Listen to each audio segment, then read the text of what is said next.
오늘 우리에게 주시는 하나님의 말씀은 룻기 1장 1절에서 6절까지의 말씀입니다.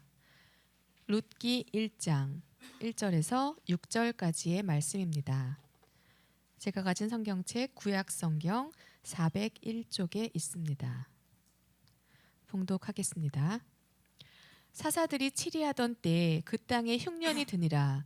유다 베들레헴의 한 사람이 그의 아내와 두 아들을 데리고 모압 지방에 가서 거류하였는데 그 사람의 이름은 엘리멜렉이요 그의 아내의 이름은 나오미요 그의 두 아들의 이름은 말론과 기런이니 유다 베들레헴 에브라 사람들이더라. 그들이 모압 지방에 들어가서 거기 살더니 나오미의 남편 엘리멜렉이 죽고 나오미와 그의 두 아들이 남았으며 그들은 모압 여자 중에서 그들의 아내를 맞이하였는데 하나의 이름은 오르바요 하나의 이름은 룻이더라. 그들이 거기에 거주한 지 10년쯤에 말론과 기런 두 사람이 다 죽고 그 여인은 두 아들과 남편의 뒤에 남았더라. 그 여인이 모압 지방에서 여호와께서 자기 백성을 돌보시사 그들에게 양식을 주셨다 함을 듣고 이에 두 며느리와 함께 일어나 모압 지방에서 돌아오려 하여. 아멘. 아멘. 말씀의 제목을 함께 합니다. 시작. 베들레헴으로 돌아오게 하라. 다시 한번 합니다. 베들레헴으로 돌아오게 하라. 할렐루야. 오늘부터 9시간에 걸쳐서 룻기를 이제 새롭게 살펴보려고 합니다. 교회에 대해서 함께 나누었고 또 연관되어서 룻기를 함께 이제 나눌 것인데 룻기를 나누는 이 9시간이 지나고 나면 우리 하늘소망교회가 지금까지 7년여 세월 이 별내 지역에서 함께 예배하면서 모여서 이루고 싶었던 교회에 대한 구체적인 비전들을 제시하고 그렇게 기도하며 나갈 준비를 하는 시간의 9시간이다 이렇게 생각하면 좋겠습니다. 할렐루야. 밑바탕을 잘 다지고 이제는 우리가 후퇴할 수도 양보할 수도 멈출 수도 없는 우리 복음의 전진, 교회의 전진을 이루기 위한 기도를 준비하는 마음으로 이 룻기서를 9시간에 걸쳐서 살펴보려고 합니다. 룻기 하면 룻이라는 사람과 보아스라는 사람이 가장 많이 생각나죠. 이 두 사람의 아름다운 만남, 사랑 그리고 결혼이라는 이런 관점이 있습니다. 그래서 이 보아스의 따뜻함, 그다음에 이 룻의 의리, 이것에 대한 축복의 이야기로 이렇게 생각할 수도 있습니다. 결론부터 말하면 이 본문의 이 룻기가 그게 길지 않는 성경인데 그 끝이 다윗의 족보를 언급하는 이런 무게가 있고요. 룻과 보아스의 만남이 어떤 사람의 만남이고 이런 이야기, 아름다운 사랑의 이야기라면 왜 다윗의 족보가 여기에 굳이 등장케 하셨을까라는 생각도 무게가 조금 다른 무게가 있다라는 생각이 들고요. 룻기가 생각 외로 우리 성도들은 이스라엘 백성들이 가장 좋아하는 찬양시 하면 시편에 있다고 생각하잖아요. 우리 흔히들 시편이 그래서 찬양시로 많이 쓰인다 생각하고 실제로 이 성전 예배 때 이 시편을 많이 부르기도 했으니까요. 근데 지금까지 이스라엘 민족이 가장 좋아하는 찬양 노래 시는 룻기입니다. 룻기예요. 왜냐하면 이 수천 년 동안 한 해도 거르지 않고 오순절이 되면 무조건 룻기를 찬양해. 그 찬양 속에서 하나님의 크신 은혜와 넘치는 사랑, 그 감격을 온 민족이 함께 누린다는 거예요. 그래서 태어나서 말만 할 줄 알면 매년 오순절에 이 찬양을 하나님 앞에 드린 그런 아름다운 찬양시가 룻기입니다. 좀 이상하지 않습니까? 보아스와 룻의 아름다운 사랑 이야기가 오순절이라고 하는 이 놀라운 축제의 장에 날마다 왜 불려질까? 이게 혹시 우리가 보아스와 룻의 아름다운 사랑 이야기를 넘어선 무엇인가 이스라엘 민족에게 중요한 메시지가 있구나. 그런데 우리는 그 중요한 메시지를 느끼지 못하고 있다면 어떻게 보면 신구약을 떠나서 룻기를 다시 봐야 되는, 한 가정을 넘어서 하나님의 백성이 반드시 봐야 될 진리가 담겨 있다라고 말씀을 드립니다. 그와 아울러서 룻기의 이 풍성함, 풍부함을 누리기 위해서 주인공이 다시 설정돼야 됩니다. 여러분, 룻기의 주인공은 누굽니까? 아이고 참, 믿음도 좋아. 룻기의 주인공은 하나님이에요? 예, 믿음도 좋습니다. 룻기라는 이 성경의 말처럼 당연히 룻이 주인공이 되어야지만 사실은 나오미와 보아스입니다. 좀 희한하지 않습니까? 나오미하고 보아스는 크게 관계가 없는 관계임에도 불구하고 주인공이 나오미와 보아스예요. 그 중에서도 비중이 나오미 쪽에 좀 더 큽니다. 룻기 1장의 시작이 나오미로 시작하고 룻기 4장 끝이 나오미로 끝나요. 룻기는 늙은 시어머니 나오미라는 인생을 보아스라는 이름으로 등장한 하나님의 역사를 기록한 책이에요. 할렐루야. 룻이 의리를 지켰다. 믿음은 의리를 지키는 것이다.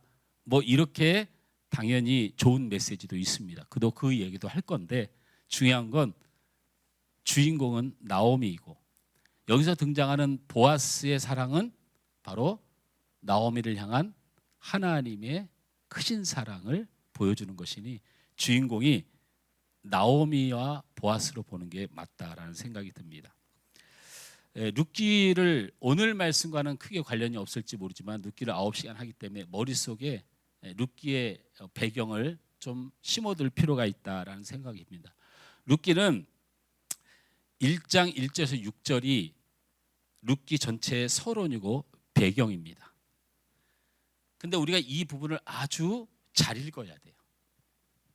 오늘 1시간이 모자랄 정도로 엄청난 비밀이 숨겨져 있는데 우리는 룻기 1장 1절에서 6절이 여러분도 함께 지금 봉독했지만 별게 없다고 생각을 합니다.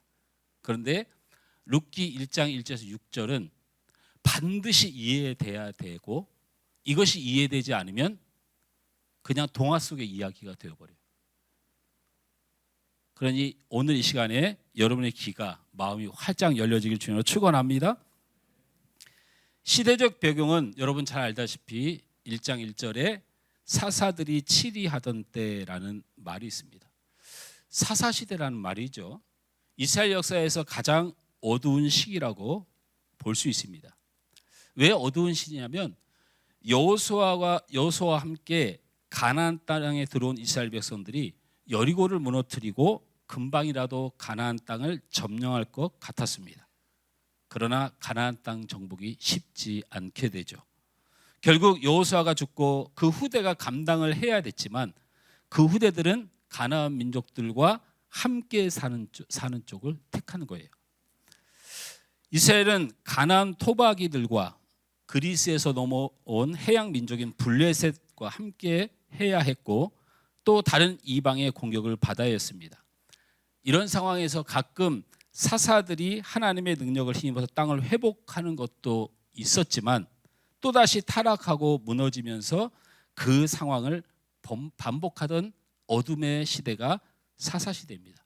우리는 이것을 사사시대를 410년으로 봅니다. 하나님이 침묵하던 시기다 그래서 한 410년으로 보는데 사실은 같은 사사가 같이 70년을 살았던 5, 60년을 살았던 것을 제외하고 나면 실제로는 328년으로 보는 것이 맞습니다. 성경은 이 시대를 사사기서 21장에 이렇게 말합니다. 그때에 이스라엘의 왕이 없으므로 사람이 각각 자기 소견에 옳은 대로 행하더라 이렇게 기록하고 있습니다. 그렇게 어두운 시대에 룻기가 등장을 한 겁니다. 이 룻기의 시작의 배경이 나옵니다. 우리 졸릴까봐 함께 눈으로 확인하면서 읽습니다. 시작. 사사들이 치리하던 때에 그 땅에 흉년이 드니라. 유다 베들레헴의 한 사람이 그의 아내와 두 아들을 데리고 모압 지방에 가서 거류하였는데 그 사람의 이름은 엘리멜렉이요 그의 아내의 이름은 나오미요 그의 두 아들의 이름은 말론과 기럧이니 유다 베들레헴 에브라 사람들이더라. 그들이 모압 지방에 들어가서 거기 살더니. 이 베들레헴에 살던 엘리멜렉과 그의 아내 나오미 그리고 두 아들 말론과 기럧이 살던 그 베들레헴 땅에 흉년이 들어서 모압 지방에 거류하려고 했습니다. 거류한다는 말이 무슨 말이죠? 잠깐 들린다는 얘기죠. 잠깐 피하여 거기에 잠깐 있다는 뜻입니다. 베들레헴의 기근이 심해서 모압으로 잠깐 피하였는데 오늘 2절을 보면 그들은 거류하던 모압 땅에서 이제 살기로 결정을 한 것입니다. 쉽게 말하면 유학을 가서 잠깐 자기의 안위를 위해서 배우기 위해서 유학을 갔는데 그 땅에 가니까 그 땅이 너무 좋아서 거기에서 살기로 결정한 거예요. 이민을 가게 된 것이죠. 룻기 1장 3절에서 5절도 마저 읽습니다. 시작. 나오미의 남편 엘리멜렉이 죽고 나오미와 그의 두 아들이 남았으며 그들은 모압 여자 중에서 그들의 아내를 맞이하였는데 하나의 이름은 오르바요 하나의 이름은 룻이더라. 그들이 거기에 거주한 지 10년쯤에 말론과 기럧 두 사람이 다 죽고 그 여인은 두 아들과 남편의 뒤에 남았더라. 이게 보니까 얘기가 왜 이렇게 빨리 진행되는지 모르겠지만 그래서 우리가 집중을 할 수가 없는 상황이 생기죠. 모압 지방에 흉년이 들어서 엘리멜렉과 나오미와 말론과 기럧이 그 흉년을 잠깐 피해서 모압 지방으로 갔는데 모압 지방이 너무 살기가 좋은 것 같아서 거기 살기로 결정을 했는데 3절의 시작이 남편 엘리멜렉이 죽었다고 말하고 있습니다. 모압에 얼만큼 살다가 죽은 것일까? 여기서 말씀의 오해들이 계속 생기니까 잘 들어봐요. 얼마나 살다가 죽은 것일까에 대한 이야기가 없는데 원어는 있습니다.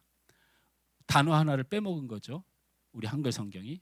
그런데 영어 성경에서는 빼지 않았습니다. 그것이 바로 then이라는 단어입니다. 그때에라는 단어 접속사가 빠졌어요. 그러니 이 이야기가 이렇게 된 겁니다. 잘 들어보세요. 베들레헴에 흉년이 들어서 거기에 살던 엘리멜렉 가족이 모압에로 잠깐 피한다고 해놓고 모압에 피했다가 거기가 너무 살기 좋으니까 거기서 살기로 결정하는 순간 이렇게 얘기해야 됩니다.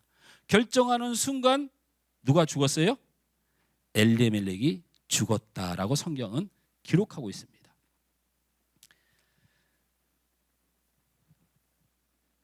이 나오미는 남편이 죽자 모압을 떠나야 하지만 모압을 떠나서 다시 베들레헴으로 돌아가자니 그곳에 먹을 것이 없습니다. 그런데 나오미에겐 사랑하는 두 아들이 있죠. 이 두 아들 때문에 모압을 떠나지 못하고 거기서 모진 고생을 하면서 두 아들을 키워냅니다. 모압에 거주한 지 한 10년이 지나서 두 아들이 장성하여 각각 모압 여인 오르바와 룻에게 장가를 보내게 됩니다. 이제 조금만 견디면 두 아들을 통해서 손자들이 태어날 것이고 그 힘든 시간을 잊을 만한 때가 되었다고 생각했습니다. 그러나 그런 기쁨을 누리기도 전에 두 아들 말론과 기럧이 죽게 됩니다. 이런 엄청난 일들이 단 서너 절에 끝나요. 그러니까 우리가 집중도 할 수 없지만 그 흐름을 찾기도 어렵고 그 흐름을 찾았을 때 하나님이 우리에게 무엇을 원하시는가를 찾기가 굉장히 어렵게 빛의 속도로 말씀이 진행되어서 집중해서 잘 봐야 된다라고 말하는 것입니다.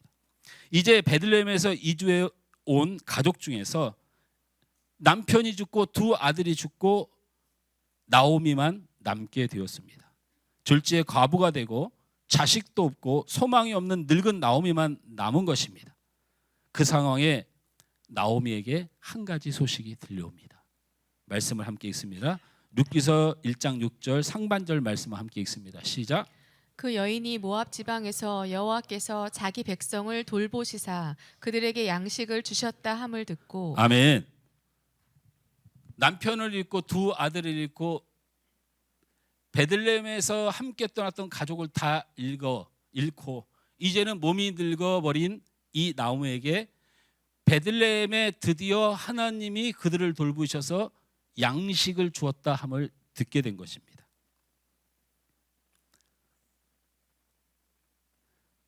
여러분, 이렇게 10년 만에 완전히 집안이 망해서 고향으로 돌아오는 나오미의 심정이 어땠을까?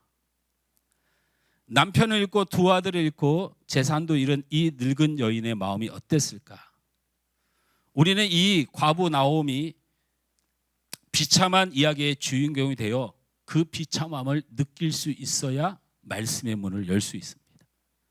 우리는 룻이라는 사람, 보아스라는 사람으로 집중하기 전에 하나님은 오늘 말씀에 나오미의 심정을 공감해야 한다고 성경을 기록한 것입니다.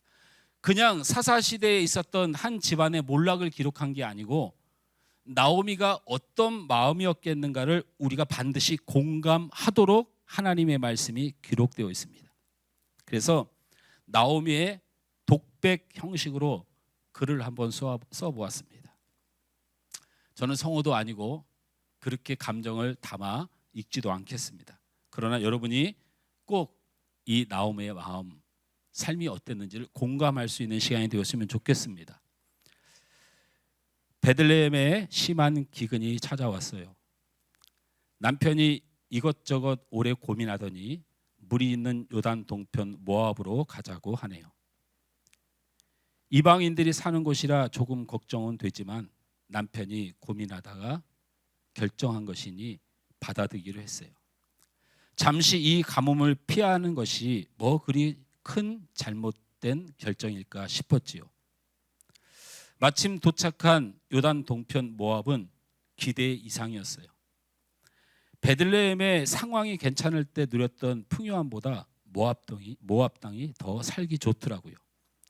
남편은 그곳에 정착할 것을 결심하고 짐을 풀었어요. 그런데 바로 그때에 남편이 알 수 없는 병을 앓더니 며칠 만에 죽고 말았어요. 사랑하는 남편을 떠나보내고 마음이 찢어지고 하늘이 무너지는 것 같았어요. 그러나 저는 삶을 포기할 수 없었어요. 왜냐하면 제 손을 잡고 있는 두 아이가 있기 때문이에요. 아이들 때문에 힘든 이방 땅에서 10년을 살 수 있었어요. 눈물 나는 일들이 많았지만 이제는 다 추억이죠. 아들들이 장성했고 얼마 전에 장가까지 보냈어요. 집에 며느리들이 들어와서 제 삶이 이제 좀 괜찮아졌어요. 두 며느리가 이방인이긴 하지만 둘 다 착하고 살림도 잘하고 좋은 아이들이에요. 그렇게 함께하던 그 해에, 그러니까 이민 온 지 10년이 되던 그 해에 내 사랑한 아들들이 일찍 간 남편의 빈자리를 채워줬던 내 생명보다 소중한 아들들이 시름시름 안 들은 거예요. 그리고 약속을 한 듯이 둘이 같은 해에 하늘나라로 갔어요. 내 소망, 내 모든 기대, 이제 내게는 아무것도 남아있지 않아요. 지금 저에게 살아야 할 아무런 이유도 남아있지 않습니다. 숨 쉬는 게 죄스럽고 내 품에서 죽어간 아들들, 그 고통스러운 얼굴만 기억이 납니다. 싸늘하게 식어가는 아들들 몸에서 10년 전 이질했던 남편의 마지막 모습까지 떠올라요. 지금은 제게 아무것도 없습니다. 이제 저는 이 땅을 떠나려고요. 모압의 어떤 것도 보기 싫어요. 삶에 지친 이 몸이라도 고향 땅 베들레헴에 있는 조상들의 묘지에 묻히고 싶습니다. 베들레헴에 풍년이 들었다니 그곳에 가면 굶어 죽기 하겠어요. 저는 많은 것을 가지고 이 땅으로 왔지만 남편과 믿음직한 아들들이 있어 저는 위로를 받았어요. 그러나 이제는 아무것도 없네요. 저는 텅 빈 가슴을 부여잡고 돌아가렵니다. 누구 하나 돌봐주지도 환영해 주지도 않겠지만 그래도 고향에 가서 죽고 싶어요.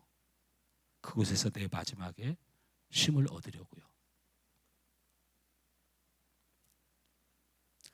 이제 여러분에게 물어봐야 할 것 같습니다. 나오미는 왜 이렇게 비참하게 되었을까? 왜 엘리멜렉의 가문은 이런 비참한 몰락을 맞이한 것일까? 왜 도대체 이렇게 암울하고 가슴 아픈 사연이 성경의 룻기의 시작에 기록되었을까? 하나님은 우리에게 무엇을 보게 하시려고? 다수의 신학자들과 그리고 많은 설교자들의 의견을 말씀을 드립니다. 약속의 땅, 하나님이 명하신 거룩한 땅인 가나안을, 그것도 베들레헴을 떠났기 때문이라고 말합니다. 아무리 힘들고 어려워도 주어진 약속의 땅을 떠나서는 안 된다는 것이죠.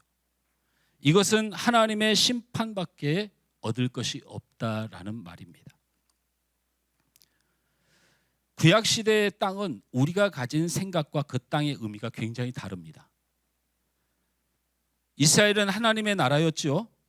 그들에게 인간의 왕이 세워졌어도 이스라엘 백성들은 실제로는 하나님이 왕이라고 믿고 사는 민족입니다. 그렇기 때문에 그들이 얻은 땅은 누가 주신 땅이냐면 하나님이 주신 땅이라는 믿음이 있었습니다. 그런 개념을 가지고 있었기 때문에 하나님의 땅을 지켜야 할 의무를 지니고 살았어요. 그런 관점에서 보면 엘리멜렉은 하나님이 주신 땅을 버린 것입니다. 그러므로 그 결과로 엘리멜렉의 가문에 하나님이 심판에 이르렀다라고 하는 것이 제가 장담할 수 없지만 우리 한국 기독교의 80% 이상의 신학자들과 목회자들의 관점입니다.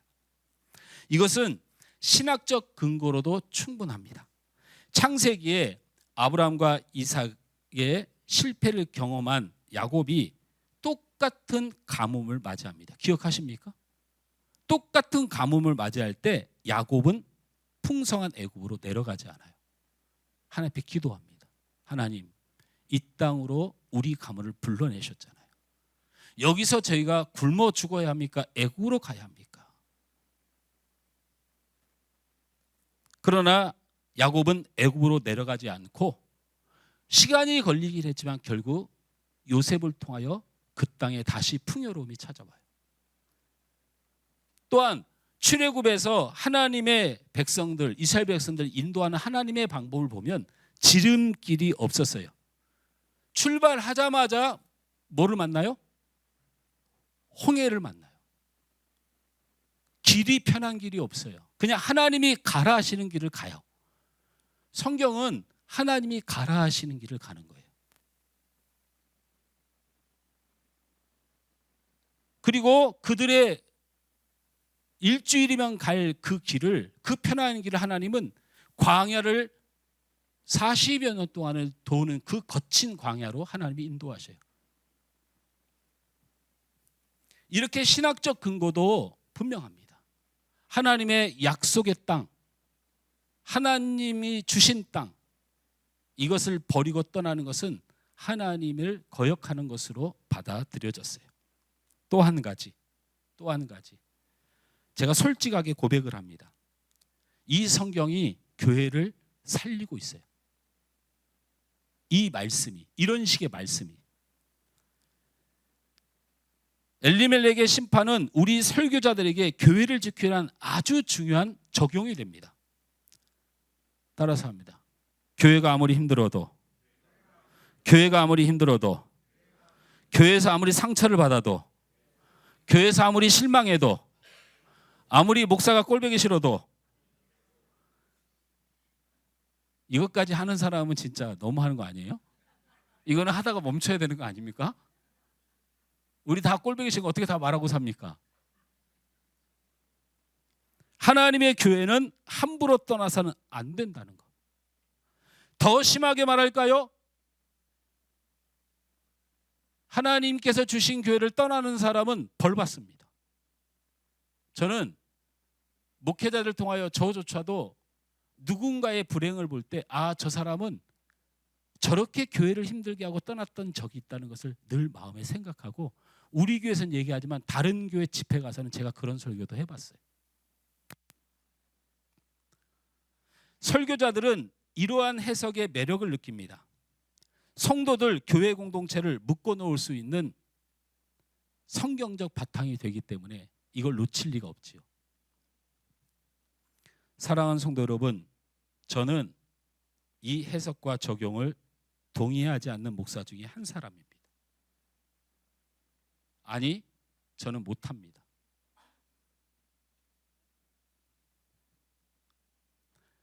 교회가 소중한 것은 다른 쪽에서 말해야 됩니다.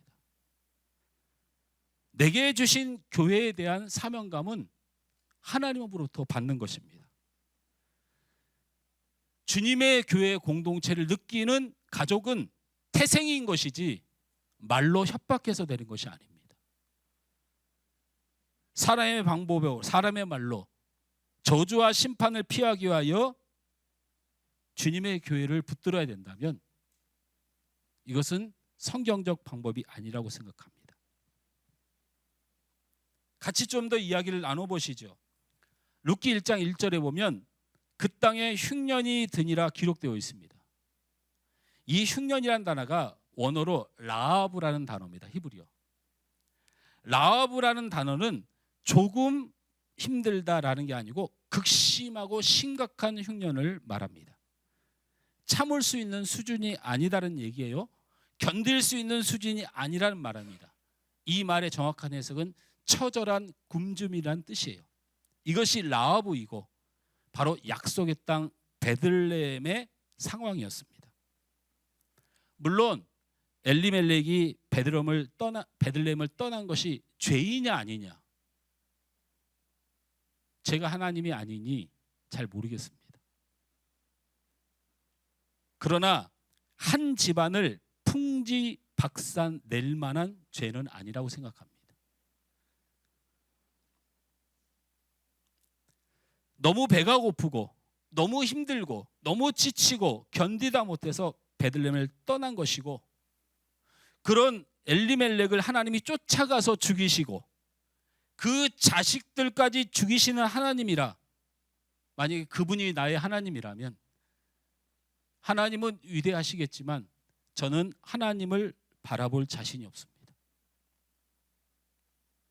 배고프고 힘들고 지치고 상하고 아내와 자식들이 굶어 말라 죽어가는데 그것을 좀 피해서 베들레헴을 떠난 것이 죄여서 하나님이 그 불쌍한 엘리멜렉을 쫓아가서 죽이시고 그의 자녀들까지 죽이시는 하나님이시라면 저는 정말 하나님을 볼 자신이 없습니다. 왜요? 그렇게 죽어가고 망할 가문이라면 저는 어떡합니까? 그게 죄라면 저는 어떡하냐고요? 내 자식들은 어떡하냐고요?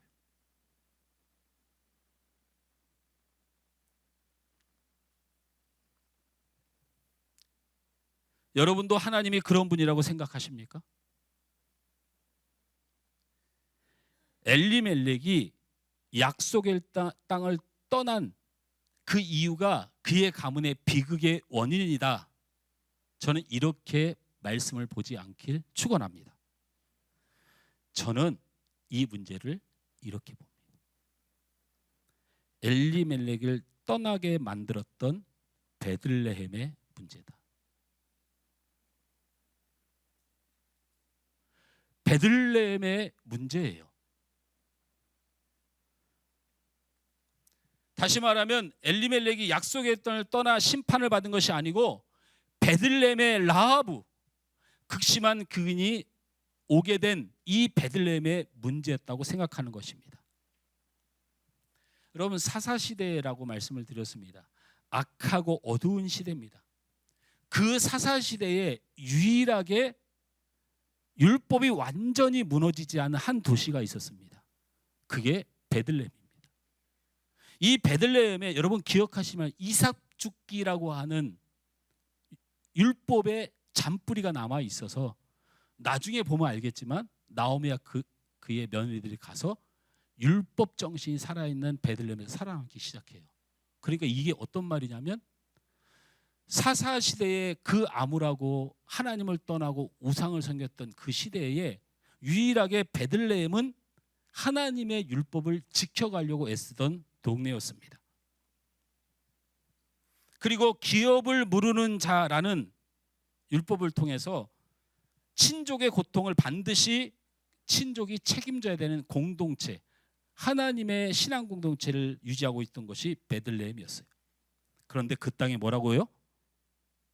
흉년이 드니라 했어요. 여러분, 가나안 땅은 제대로 된 강이 하나도 없습니다. 강이 없어요. 1년 내내 넘실거리는 강이 없다는 말이에요. 신기하지 않습니까? 넘실거리는 강이 있으면 기근이 와도 문제가 없죠. 우리나라가 비가 아무리 안 오고 걱정은 좀 되긴 하지만 우리는 넘실거리는 강이 있어요. 우리의 기근요? 힘들고 어렵고 우리의 기술이 발달되지 못해서 절대 우리의 밭은 마르지 않습니다. 요즘은 더더욱 그래요. 옛날에는요 기술이 없어요. 강에 있는 물을 끌어올릴 기술이 없어가지고 그런 여러분 걱정하지 마세요. 제가 좀 우리 농업을 하시는 분에게 죄송하지만 여러분요 그냥 다 상수대에 연결돼 갖고 스프링클러만 팍 돌리면 그냥 우리나라 한강이 마르지 않는 이상, 우리나라의 이 색강들이 마르지 않는 이상 사실은 농사를 망할 수가 없어요. 그럼 우리나라가 옛날에 왜 논이 이렇게 갈라지고 밭이 갈라졌냐? 그런 기술이 없는 거예요. 그러니 저 냇가에서 물을 갖다 퍼와야 되고 강까지 가서 퍼와야 될 기술이 없어요. 근데 이스라엘에는 강이 아예 없어요. 근데 거기가 고대 근동 지방이에요. 그러니 물이 고여 있을 리가 있나요? 하나님은 이스라엘을 이끌어내던 때에 풍족한 물이나 강을 그 기반으로 두지 않으셨어요. 기억하십니까? 이스라엘 백성들이 보리를 걷고 그리고 곡물을 거둘 때 꼭 등장하는 단어가 있죠. 그게 뭐죠? 강이 없어요. 물이 없어요. 그런데 무엇 때문에 농작을 했죠? 크게 얘기해 보세요. 그렇죠. 기동량으로 듣던 그게 그들을 살린 거예요. 이른 비와 늦은 비로 살았어요. 하나님이 비를 주시면 살았고 하나님이 비를 안 주면 다 굶어 죽는 거예요. 이렇게 이스라엘 백성들은 가나안 땅에 살았어요. 이 베들레헴에도 강이 있었던 게 아니고 이른 비와 늦은 비를 통하여 살았던 것이죠. 그런데 그 땅에 흉년이 들었다는 말은 무슨 말이에요? 하나님께서 비를 주시지 않을 만큼 베들레헴을 치셨다는 거예요. 그 땅을 떠난 엘리멜렉을 하나님이 치신 것이 아니고 그 엘리멜렉이 떠날 수밖에 없도록 하나님은 베들레헴을 치셨다는 사실을 우리는 잊고 있었다는 것입니다. 베들레헴마저도 하나님께 불순종하고 우상을 숭배하며 하나님의 진노 아래 있었던 곳이었습니다. 여러분, 베들레헴의 뜻이 뭔지 아십니까? 저는 이 베들레헴을 좋아합니다. 뭘까요? 베들레헴. 죄송해요. 갑자기 여러분 최영철 장로님을 보는 듯합니까 혹시? 여러분 베들레헴. 요즘 사람들이 이거 많이 먹어서 베들레헴이 되죠. 뭘 많이 먹죠? 빵을 많이 먹잖아요. 여러분 신기하게도 베이트라는 이 빵 집이 베이트예요. 히브리어로 베이트가 집인데 빵은 뭘까요? 레헴이에요. 그러니까 베들레헴의 뜻은 빵집이라는 단어예요. 그래서 빵집에서 빵을 많이 먹으면 베들레헴이 되는 거예요.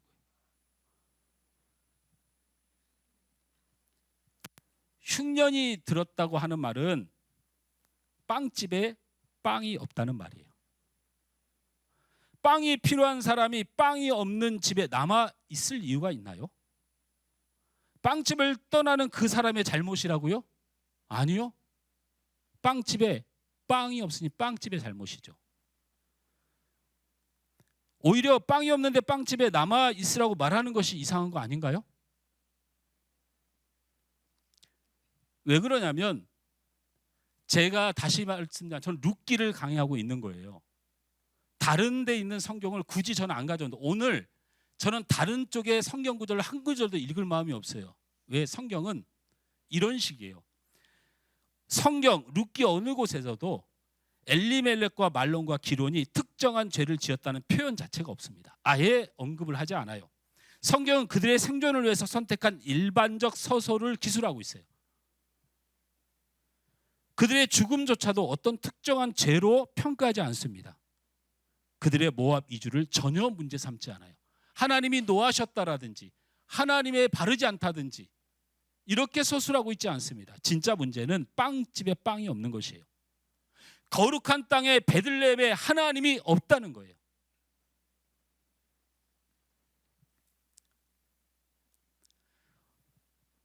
우리 하늘소망교회를 돌아보길 원합니다.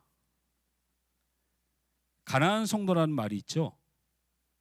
교회를 떠나서 다른 교회를 가거나 교회를 정하지 못하거나 이곳저곳 또 돌아다니거나 교회 자체를 예수를 믿긴 하는데 출석하지 않는 사람들을 우리는 가나안 성도라고 말하는데요. 물론 지금 아주 오래전 그 통계이긴 하지만 가나안 성도들이 교회 등록한 사람들을 대상으로 당신은 이 교회에 계속 다닐 겁니까? 라고 묻자 67.1%가 아니요. 이제 교회에 정을 두지 않으려고요. 더 좋은 교회가 있으면 언제든지 떠날 것이고 내가 힘들면 안 다닐 거예요. 이렇게 답변되는 거예요. 너무 깜짝 놀랄 일이에요. 33% 정도만이 교회에 충성하고 교회를 섬기겠다고 답했다는 거예요. 교회에 남아있는 성도들의 입장에서 교회를 떠난 성도들을 보면 어떤 마음이 드십니까?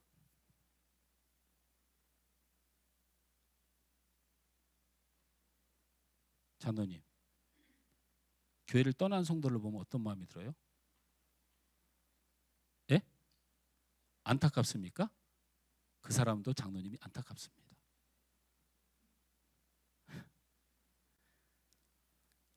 우리 교회 같은 경우 이런 마음을 먹을 수 있어요. 가장 고통스러운 순간에 함께하지 못한 사람으로 기억될 수도 있어요. 그리고 무거운 짐을 지고 가는데 혼자 편하자고 외면한 사람처럼 느껴질 수도 있어요. 공동체의 분위기를 순식간에 매몰시킨 사람으로 취급할 수도 있어요. 또 어떤 마음에는 왜 저렇게 신앙생활에 이렇게 생각할 수도 있어요. 그러나 우리는 절대로 그렇게 생각하면 안 됩니다. 저도 회개하고 우리 모두 회개해야 합니다. 이 세상에 나보다 나쁜 사람은 없습니다. 저는 철저하게 그걸 복음으로 받아들입니다. 우리가 베들레헴인 거 모르세요? 빵집에 빵이 없어서 떠나는 겁니다. 제 탓입니다. 우리 공동체 탓이에요. 오늘날 수많은 성도들이 교회를 떠나고 있습니다. 그 중에서 가장 두드러진 무리들이 있는데 바로 청년들이에요. 통계에 의하면 청년 교회 성도 수가 10%는 이미 무너져서 5%대에 진입했다는 조사 결과가 나왔어요. 성도가 있는데 10% 정도를 유지했었어요. 우리나라가 청년이라는 이름을. 그래서 300명 교회는 청년부를 가면 꼭 30명 정도 있었다는 얘기예요. 그런데 이 벽이 무너졌어요. 10%만 무너진 게 아니고 5%대에 진입했다는 거예요. 5%면 몇 명이에요? 100명 중에 5명. 근데 우리 청년부는 중고청년 수준에 몇 명 갔어요? 전사님까지 20명. 교회 성도가 우리는 5%면 몇 명이어야 돼요? 회개하시길 바랍니다. 우리 모두. 그 이유가 뭐라고 생각합니까? 요즘 청년들이 교회를 떠나는 이유, 교회를 안 오는 이유, 믿음이 없고 약해서라고 생각하세요? 아니요. 요즘 청년들은 진지합니다. 그래서 제가 우리 어른들에게, 우리 전도사님에게, 우리 목자들에게, 리더자들에게 간곡히 부탁하는 거예요. 우리 사람은요, 하나님을 향한 갈급함으로 창조됐어요. 우리 인간은 신을 갈급하도록 만들어진 존재예요. 그것에 대해서 가장 솔직하고 진지하고 그것에 대해서 가장 반응을 정확히 하는 사람이 누구냐면 중고 청년들이에요. 쟤네들은 안 믿어지면 믿어진 척 하는 걸 되게 힘들어해요. 우리는 가능하잖아요. 우리는 예배드려 오늘 하루 종일 졸아도 오늘 나는 예배했다고 생각해요. 우리 어른들은 이미 우리는 달대로 다른 우리는 찔림이 없어요. 근데 우리 아이들은 저거 반복되면 절대로 이제 부모의 품을 떠나거나 목사의 품을 떠난 청년 때가 되면 교회 안 나가요. 미쳤습니까? 쟤네들은 안 나갑니다. 쟤네들은 진지해요. 우스워 보이세요? 저렇게 예배 시간에 맨날 졸고 저렇게 두면 저 아이들이 저 졸음을 못 견뎌요. 안 다니고 마는 거예요. 왜? 청년들이 말씀의 귀가 열리고 예배의 시간에 정신을 차리는 자기의 모습을 확인하지 않는 이상 저들의 신앙은 진지하기 때문이에요. 그래서 청년들이 떠나는 거예요. 우리 어른들은 안 떠나요. 인생 어느 정도 경험으로 하나님을 두려워하기 때문에. 근데 우리 청년들은 그렇죠. 살 날이 많은데 내가 왜 이렇게 헛되어야 돼? 그들은 빵집에 빵을 원합니다. 가장 순수한 저들은 하나님을 향한 목마름이 있는데 그 그룹이 청년들이고 그것이 채워지지 않으면 절대로 빵집에 돌아오지 않습니다. 여러분, 너무 길 것 같지만 구약의 빵이 뭡니까? 전설병이라는 것입니다. 그 전설병은 어디에 있습니까? 성막 안 성소 안에 하나님만이 임재하는 그곳에 있었던 것이 빵이에요. 그러니까 구약의 빵은 뭐냐면 하나님의 임재를 뜻해요. 그러면 신약의 빵은 뭡니까? 예수 그리스도예요. 예수님은 자신을 늘 먹으라고 말을 합니다. 그런 빵집에 빵이 떨어졌다는 건 바로 우리 공동체에 뭐가 떨어졌다는 거예요? 하나님의 임재가 없다는 거예요. 빵이 없으면 하나님이 임재하지 않잖아요. 성막에 전설병이 없으면 하나님이 임재하지 않잖아요. 하나님과의 교제를 말하는 겁니다.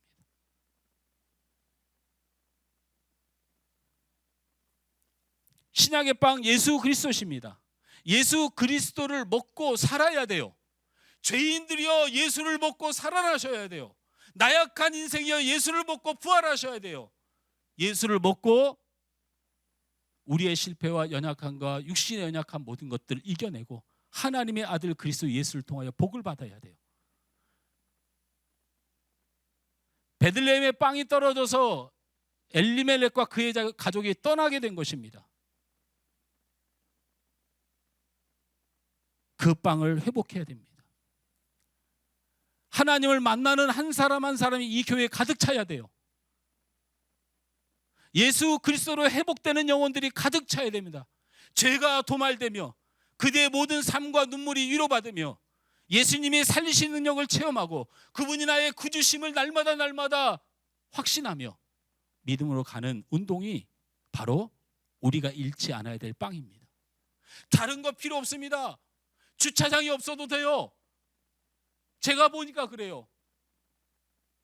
우리 지난번에 강사했던 이대영 목사님이 저를 맛있는 빵을 사주겠다고 저를 손을 잡고 자기 동네로 안내를 하더라고요. 아니나 다를까 골목에 들어서는데 먼 줄이 한 동네 한 바퀴를 돌고 앉았어요.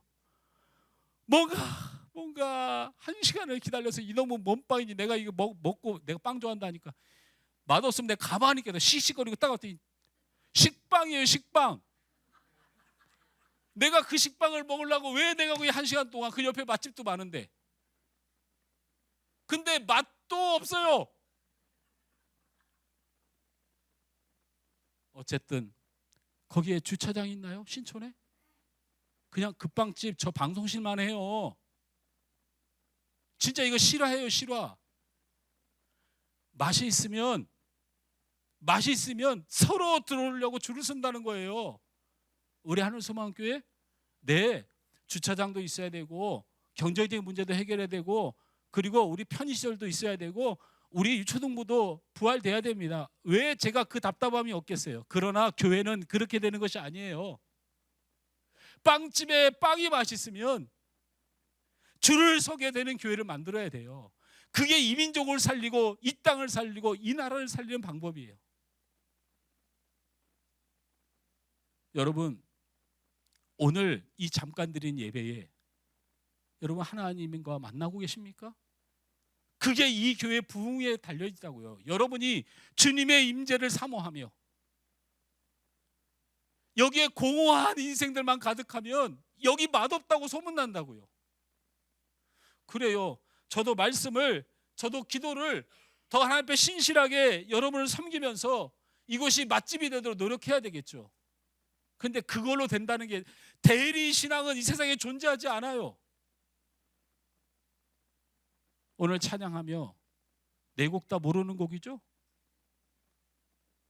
은혜가 되던가요?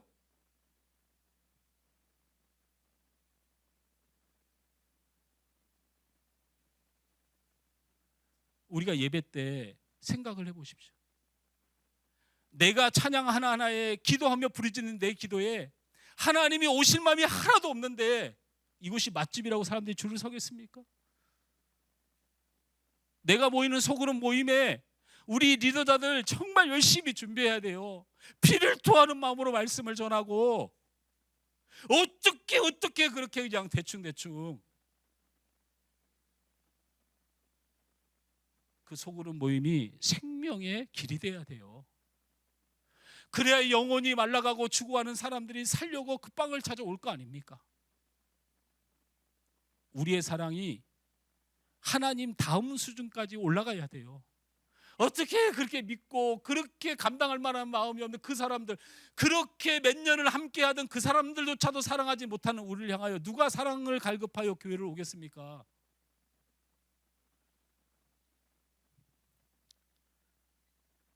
빵을 먹어야 사는 생명들입니다. 빵을 찾아왔는데 그 빵의 모형으로 꼬셔야 되겠습니까?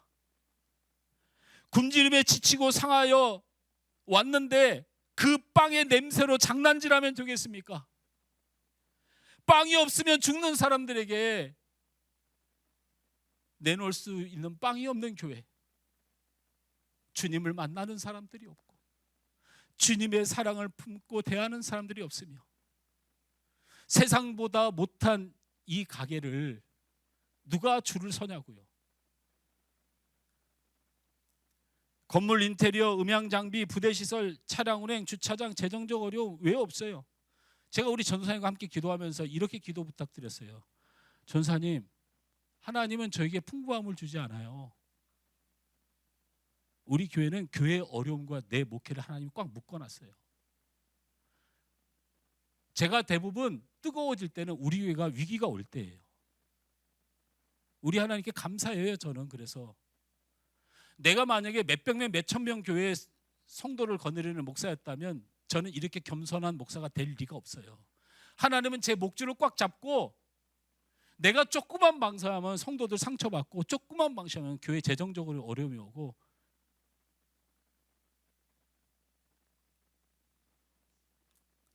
우리의 예배, 우리의 섬김, 우리의 나눔, 우리의 교제 안에 우리 하나님을 만나는 일들을 위하여 힘쓰는 빵집이 되기를 주님으로 축원합니다.